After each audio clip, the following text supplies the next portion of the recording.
Design Bureau, who will address industry queries and issue resolution through an interactive question and answer session. He was commissioned into the Armored Corps in 1990 and has varied experience in tank warfare as well as counterinsurgency and counter-terrorist operations. As Brigadier Capability Development, he handled the Army's big budget capital procurements. An alumnus of the DSSC and the Higher Defense Management course, he currently heads the Army Design Bureau, serving a key facilitator of indigenization and infusion of niche technologies in the Indian Army. May I now request Major General C.S. Mann to address the audience. This is going to be exclusive interaction for the industry people, preferences for them, followed by if we have time for others also. So anything which you want to ask, General Mann is there on the stage. Anything you want to ask General Gupta, he is also here, and anything you want to ask about the RFP, Colonel Devashish Sinha is also here. So it is free and frank interaction. Come up one by one, what will be your queries so that we can do the justice before you go for lunch. Thank you.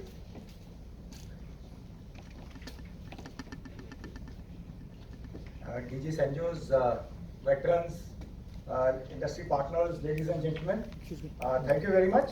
It's a unique opportunity for me to be here and trying to address the queries.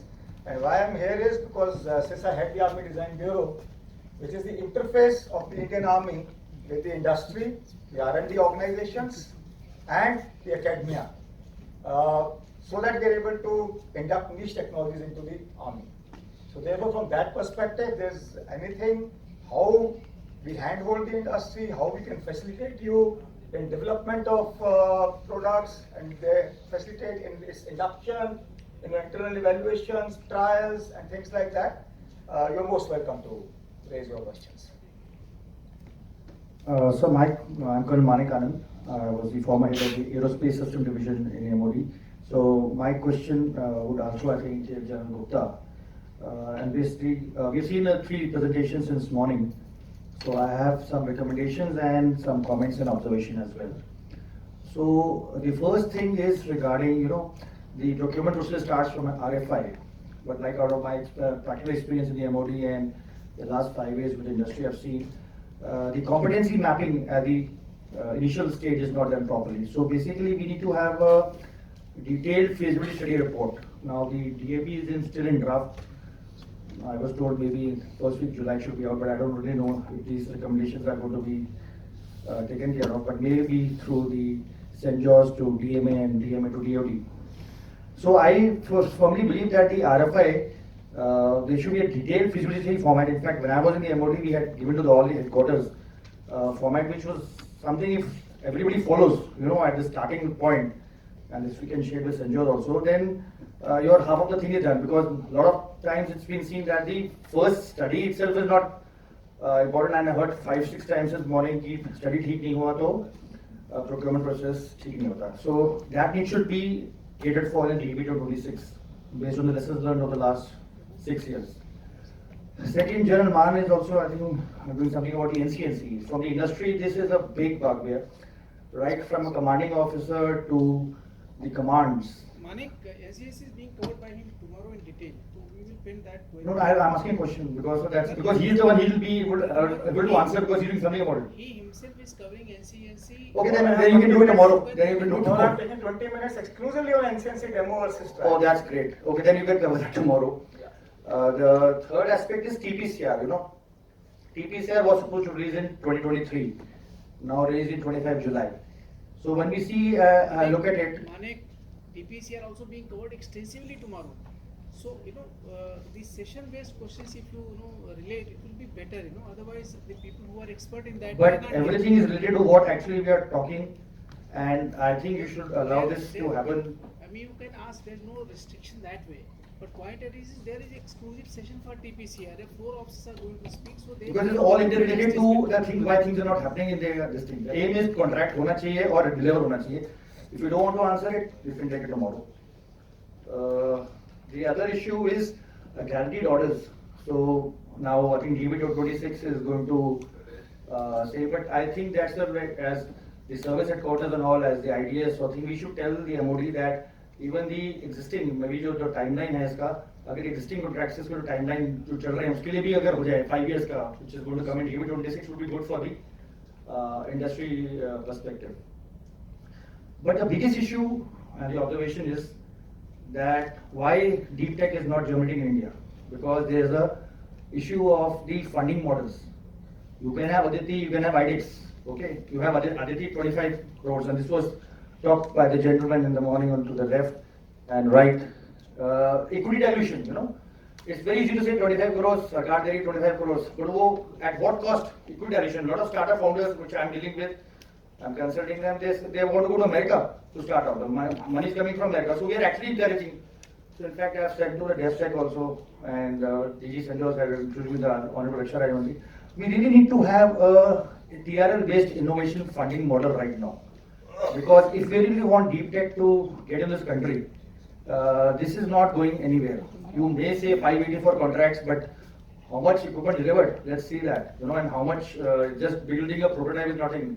You have to have a production capacity. So I really think that the armed forces, IDS, DMA need to tell the DOD that we need to revisit. Why can't we learn from foreign countries? You know, DARPA is there and other.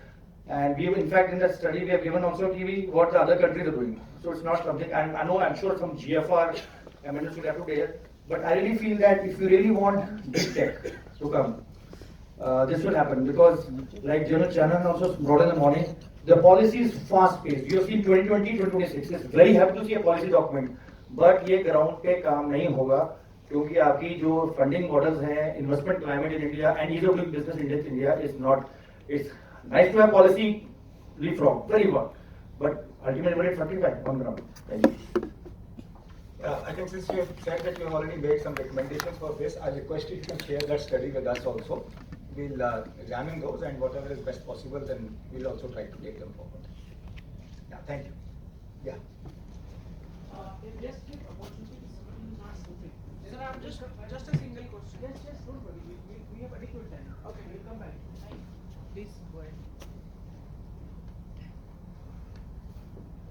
So I have two questions. One related to the new DAB 2026, if it will be implemented in Make 1 or Make 2 cases that are going on right now where the DA is not being selected. And the second one, for Make 1, sir, in most cases, we've seen that it requires previous experience or it requires a minimum 5% net worth of the whole project cost. Then being an MSME here, how do we qualify for, because most of the Make 1 projects are large in terms of capital. So is there a way where an MSME who's technically qualifiable can qualify even though they might not meet the financial criteria? Okay, you see, so far as the first part, the applicability of DAP with respect to the ongoing Make 1, Make 2 cases, there will be a very clear cut. I think we just skipped that slide because of the lack of time. But Rohit Gupta had made it about its application for all different kinds of cases, at what stage it will be applicable from. It is very clearly given at present also, if you look at the draft document, and unless it goes some more amendment or refinement, it will be generally like that. Basically, the prime criteria remains so that it does not disturb the ongoing procurement process. So at whatever stage up to where we can say disturb it, and I mean say we can apply the new provision without disturbing the procurement process, it is generally applied at that. What exactly, that is given there, and that you can look at it. And so far as Make 1 for MSMEs is concerned, you're right, Make 1 cases are generally very high value cases. So MSMEs really may not be really possible for them then to even say perform also that way, deliver in those cases. So therefore there are separate provisions given for MSMEs to allow the MSMEs also to grow up. For example, that 100 crore contract what used to be earlier, 100 crore per year of delivery work, that is specially reserved for MSMEs. So those provisions are there separately for MSMEs. But in a very high value, and of course, it can't be that given to someone, and if in case you do not have that kind of capital only available, to tomorrow be able to establish your, say, the manufacturing line, then actually, I mean, it's very difficult for us then to take the case forward. Okay. So, you'd like to add anything? Mike. I had already I had already indicated that in case your technology is of that prime variety and in the TDF in the development schemes.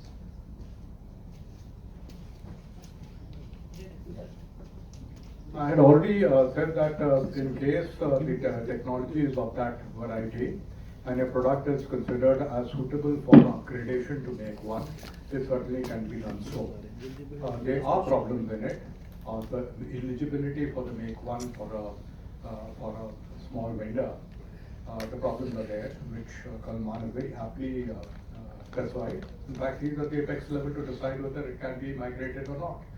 And if the technology is of that level, I'm sure there are facilities to be able to migrate the startup or the MSMEs to make one in case the product is capable of being manufactured on the make one. Is there a provision in AAP 2026? How the provision will be used is something that has to be implemented.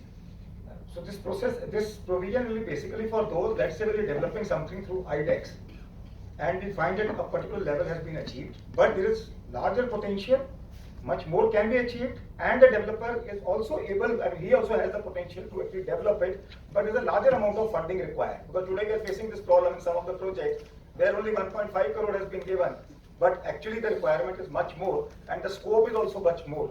So in those cases, that is where this provision has been catered for, that after that then we'll migrate it to make one.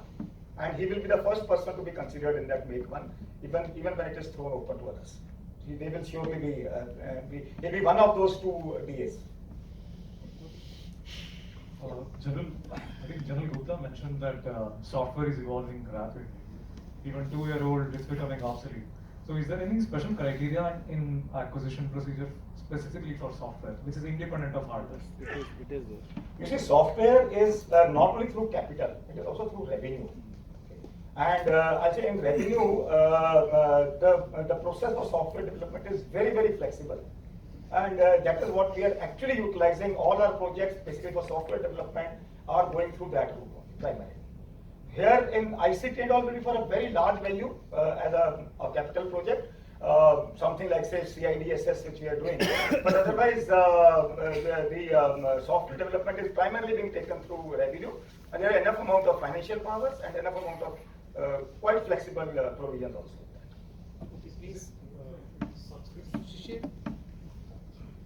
Jain sir, Sunil Srivastava this side. My query is related to, query or suggestion is related to IDEX project. Sir, usually this is for startups. So sometimes they are not well guided while submitting the proposal. Though they have the capability, but their proposal is rejected and they are not able to reach up to the HPSC. So my suggestion is that there should be a provision on stage 2 in which line directorate should interact with the companies who have submitted the proposal. Okay, it's a good say recommendation, but at the same time, please also understand the challenges of this. I'll just quote you some figures. Recently, on 19th of March, DISC and ADG challenges were launched. From the Army, there were a total of 34 challenges which were launched. 8 of ADG and 26 in DISC. For these 34 challenges, which means 34 DAs to be selected, the number of proposals we have received is 2021. So, means for one DISC challenge, anything going up to 212 proposals. Okay. So now imagine if, say, one person, the desk who's handling that project, he has to speak to 212 people. And I'm sure once he starts speaking, no one is going to stop before at least 30 minutes. So everyone tries to justify, everyone has put in his best, obviously. So he tried to justify his point of view. It might have not got communicated in the written part in that manner. 30 minutes is minimum. It might be even, say longer. So imagine for the 212, how many hours it comes to, and is it really practically feasible? May not be. So therefore, but then what we do is actually now, two things in this. First is that this is what we have been actually proposing to IDEX also, that after launching the challenges, we can have those webinars and all to further clarify the details of the problem statements and all. So that's where then those startups who are trying to bid for them can seek further clarification so that they're able to make their proposal in tune with what is exactly the requirement. They're able to understand the requirement. That is one part. And then thereafter, once we will receive the proposals, be rest assured it goes through multiple, I'll say, tiers of say selection. Firstly, at the DIO level, it is vetted by them through the PIs and all, and then only some out of the entire solutions received. There's some of them which may get filtered out, and they're what we receive as service headquarters. Once it comes to service headquarters within Army Design Bureau, my subject matter experts, they go through it. They again further filter out some of them. Then it is a line directorate. That line directorate then goes through all of them, which filters out about 5 to 10 proposals, and that is what then HPS is conducted with them, and finally that one, in some cases maybe 2 DAs are selected. So it goes through quite a deliberate process. But seeking clarification from each and everyone, speaking to them and all, or giving opportunity to all the say proposals really may not be practically feasible. Sir उसमें further suggestion है like जैसे NDA साल में 2 बार होता है तो एक साथ इतने प्रपोजल ऑर्गेनाइज करने की जगह उनको स्प्लिट किया जा सकता है. Sorry, NDA conducted NDA conduct exam. National Defense Academy to select the officers. They conduct exam twice in a year. Okay. So instead of having all the problem statement in one go. No. Okay, wait. No. In any case, the problem statements are not being launched in one go. This time it so happened because of some say financial issues that there's a little larger gap after which these problem statements have got launched. Otherwise, these challenges have been getting launched generally about 2 to 3 times in a year. It's not once in a year. That is there. So even you might expect the next time also, the next one also maybe after another 2-3 months. So maybe in this case what he's trying to say is that if you can say now DAP is also talking of TRL levels right from RFI stage. So because generally it has been seen that the challenge is just a half a page kind of a stuff. So if you can be more detailed and put a DRL to clause, I think your number of people attempting will reduce. Okay. Yeah, I got your point, and let me tell you also, for the first time, this time what was done was that there is a separate, say, before launching of those challenges, what had been given by the service headquarters to DIO, a separate process took place under a curation cell, a challenge curation cell, okay. And incidentally in which also General Rohit Gupta was also part of that, wherein through VC, each and every challenge was actually examined by various experts from the services and from other domains also, that what is it that we are seeking, are we able to actually communicate our requirements in the manner what we actually want. And that's how they further got even refined, and then only they were launched. So this process has also started. Okay, just wait, sir, please. Thank you. Uske baad then your next book.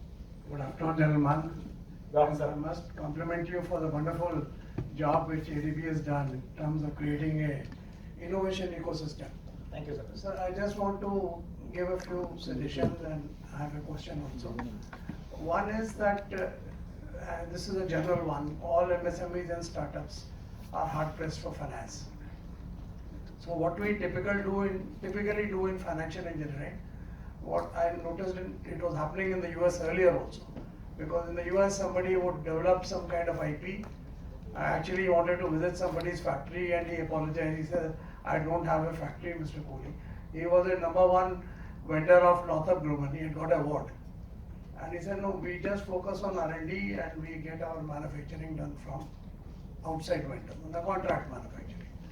So typically all these good startups which you are supporting in IITs and all, they sit in a research park, they focus on R&D, which is the right thing to do, and then they give out to subcontracts to vendors. So this must be factored in our model, as compared to general production where we are expecting people to invest in factories and production lines. Somewhere it may be very necessary, but in many cases far more financially efficient to subcontractor production where people have idle capacities and final QA and final responsibility is yours.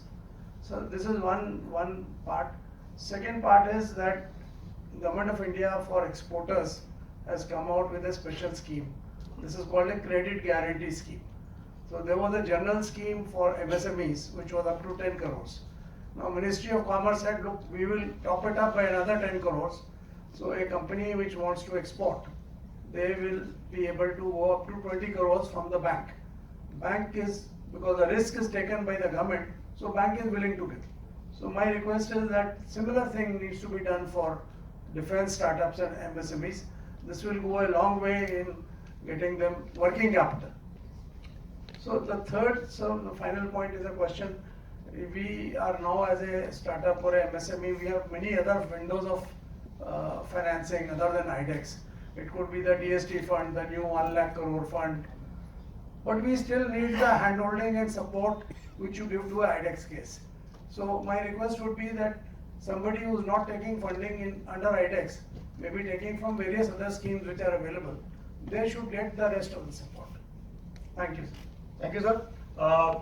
Both your first two suggestions, financial engineering and the credit guarantee scheme, point taken. We need to further look at it and how it can be done. But they are good suggestions. The last thing about hand-holding, those which are even outside the defense schemes, maybe through DST or through CSIR or anything like that. So most welcome. I mean, I'll say that from our side, it's not only that whether they're getting funded from anyone or not, any startup, anything. Even I'll say right from, I'll tell you that we have interacted with even a school student of 8th class. We have interacted with a school student of 10th class or 12th class because they came out with some idea, something, and they wrote to us. At times, not even written to us, but through social media, something was going on, and we approached them because we found that, okay, there is something that he has got a good idea, and how can we exploit it further? So we have approached them. Just 2 days back, there was a student of, I think, 11th class from Scindia School who was talking of something on the autonomous systems. And in fact, we contacted the principal Scindia School, said, okay, that how can we further support them and take them forward?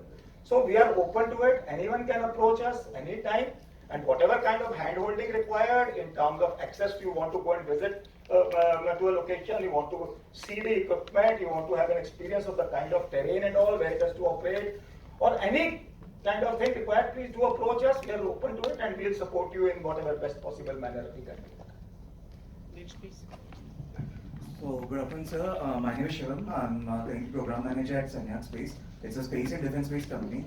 And I had two questions. First, I wanted to ask is that because space technologies have a lot of dual-use applications in defense, can there be a separate category for it within the schemes like ADG or DISC or anything, so that we can easily identify and apply for those opportunities? Because sometimes we are ready with proposals, but at that moment, certain opportunities doesn't seem to be there. So, for example, in the current ADG and DISC, I could not really find direct proposal where we could be the prime contractor.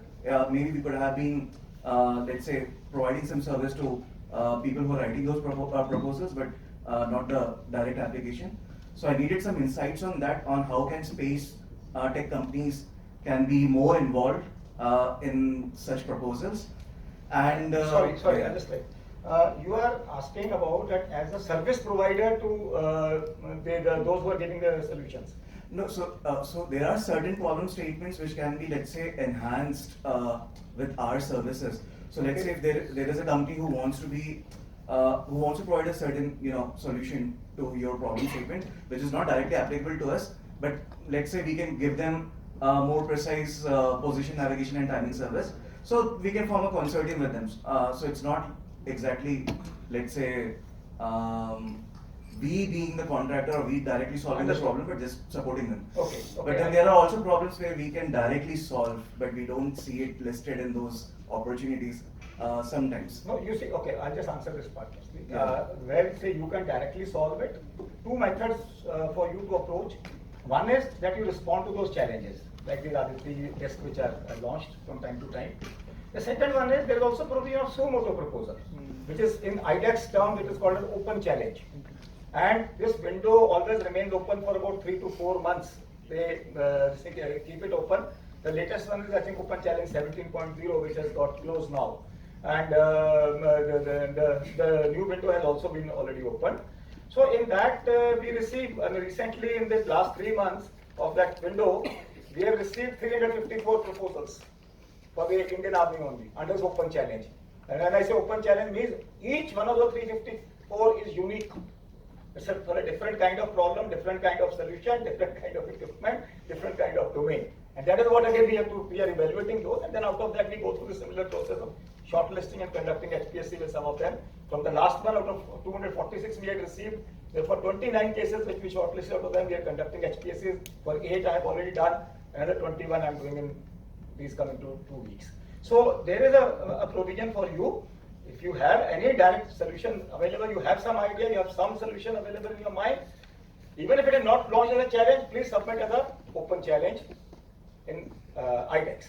But does it also affect the funding amount? Because Yes, it does. At present, it is only the disc amount which is 1.5 crore.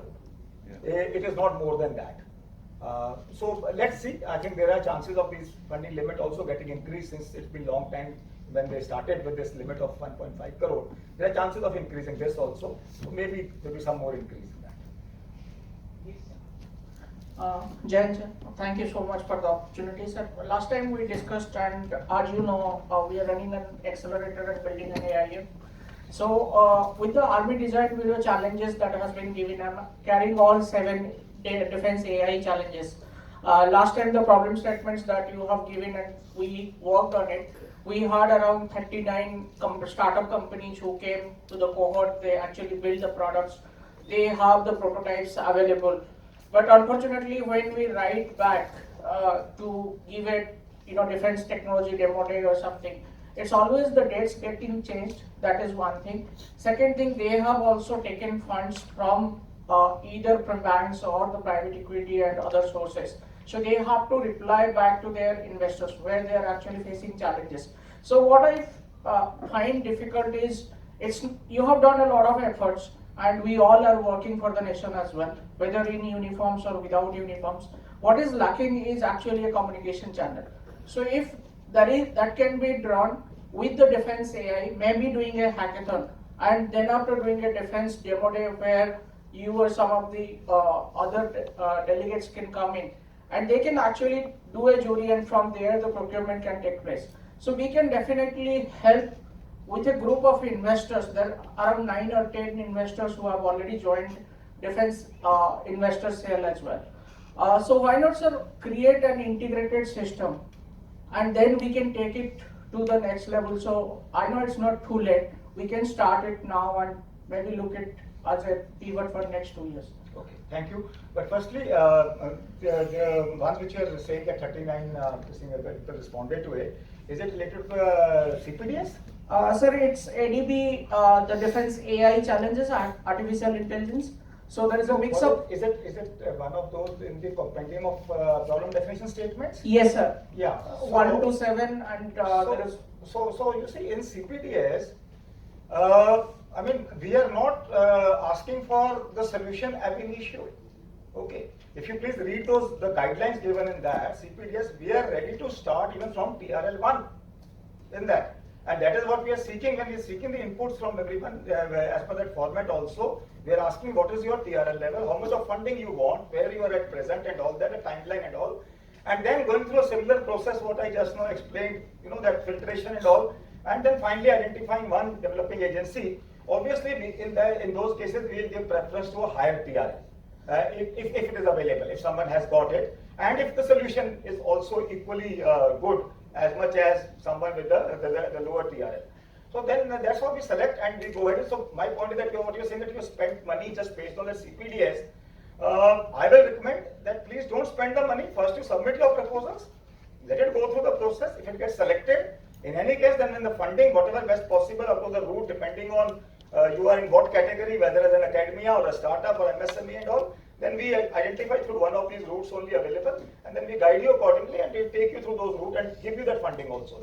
Sir, there is a bit of challenge in this because of the Startup India. They have also funding an incubation center. Some of those incubation centers like IIT, FITT, and there are some other incubations, they are also recognized as a defense incubation center. So automatically startup, when they actually apply through Startup India, that directly goes to that incubation center. And because they don't get that up to 50 lakhs funding, which is already given by the Startup India seed in enterprise scheme, so they cannot go to the next level. So I have just one suggestion, sir. If you are doing on a TRL basis, so let's do it like 3 to 5. So if somebody is working, they can go either to a pre-incubation or incubation stage. because we are also an accelerator, we don't want to waste too much time because we have time as well as accountability to MOD as well to response. So we can definitely deal with from TRL 5 to TRL 9. Whoever is 8, 9, we can make them directly connected to VCs and make them export oriented. TRL 5 to TRL 7, they can definitely go to any IITs and we can definitely handle them or maybe help in capacity building. Okay, as well. I got your point. We can discuss more in detail later. Okay, I got your point. I value your suggestions and we'll have more detailed discussion on this separately. Thank you, sir. But the second point about that, what you said about hackathon part. Others finish, then repetition. Please sit down. The hackathon part, yes, in fact, recently about 2-3 months back, we did one of the hackathons. Indian Army, our DGIS did one of the hackathons. It was basically wherein we had thrown open one of our software developed, so anybody can hack it that way. But then this is what we are actually thinking of, launching some hackathons also. That is, the thought process is there. And let's see in fact. You will have the opportunity for multiple supplementary questions during the so others can also get questions. Please go ahead. No, sorry. We would love to do that as much, but just take others also. Please. There's already somebody standing. Let him Okay. go first and then you will go. Yeah. Namaste sir, nice to meet you once again. Wanted to ask in the IDEX portal, let's say when we submit challenges, I have submitted challenges in the past, but it's been a situation that maybe until the winners are announced, there is no update on the portal, like maybe it just shows in progress all the time. Like, one of our delegates have mentioned the communication part of it, like let's say people who are submitting, if it is not selected or for some reason they are not going ahead with it, then if that can be addressed and said that we are not doing it, then if we can get... Got your point. Thank you. In fact, this is what PhD also proposed, because what happens is that finally these proposals are getting routed through DIO. They are not directly with us. So therefore, even the backway, the backward channel also has to be then go that way only. While we communicate to DIO, and we've been recommending to DIO that it should further communicate to all those who submitted the proposals about their status. I don't think that's yet implemented it, but this is our continuous recommendation to them. We'll be there tomorrow. Again recommended. Thank you, sir. Next, please. Jain sir, I am Akash from Magal Solutions, and Magal Solution is Israeli organization, and we are subsidiary in India, sir. And we actually import that command and control software. So as per DIPP licensing requirement, that software needs to get licensed for military use. And one of the press release of that DIPP says that the software that is used for dual purpose, for civilian and military purpose, may not be used for may not be used for the military purposes. Be requiring this licenses. Can you please show some light on this particular? I'm sorry, I'll not be able to clarify this part at this stage. Allow me some time and you can just raise this question to me separately. Okay, and then we'll come back. Yes. Thank you so much. Thank you. So we shall take 3 last questions. Sir. Please. Hi sir, I'm Geetika from Arca Aerospace. We're currently working on a couple of IDEX projects.